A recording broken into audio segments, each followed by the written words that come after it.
And good evening. We are following a lot of breaking news tonight as we come on the air. We want to start with a strain of the bird flu never detected in humans before. It's now being blamed for the death of a man in Mexico.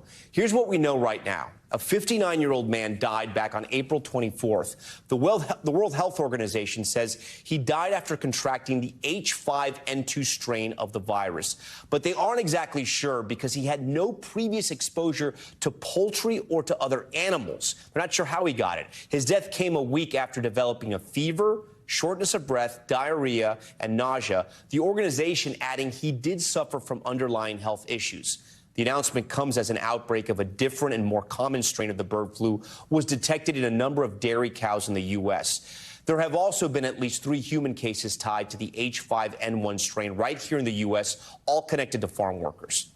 These are the symptoms for the avian flu strain currently circulating around the U.S. It includes fever, sore throat, eye redness, among other symptoms similar to colds. There are a number of questions tonight, including if this new strain has made its way into the U.S. Ahead, we speak with a doctor about the risks. But first, we want to start with NBC News correspondent Sam Brock, who joins us tonight from Miami. So, Sam, talk to us about this case that we know out of Mexico that we're covering tonight.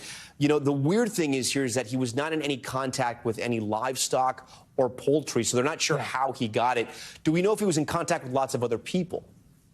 A decent number of people, Tom. And so the World Health Organization says this 59-year-old had about 30 contacts. 17 of them were at the hospital. One of those people reported having a runny nose. But, Tom, not one of them tested positive for this strain of the avian flu. Now, here's what's interesting.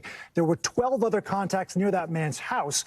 They said that 7 of those people were symptomatic, 5 asymptomatic. It's not clear exactly what symptomatic means. But, again, none of them tested positive either. Now, were the 7 symptomatic at one point contracting a strain of this virus, but it just didn't affect them the same way, and they didn't test positive by the time the testing actually proceeded, or did they never get it at all? Not clear. But among almost 3 dozen contacts so far, this man is the only one to actually test positive for this strain, H5N1. So what do we know about this new strain, right? And how is it different from what's been circulating in the U.S. in our livestock?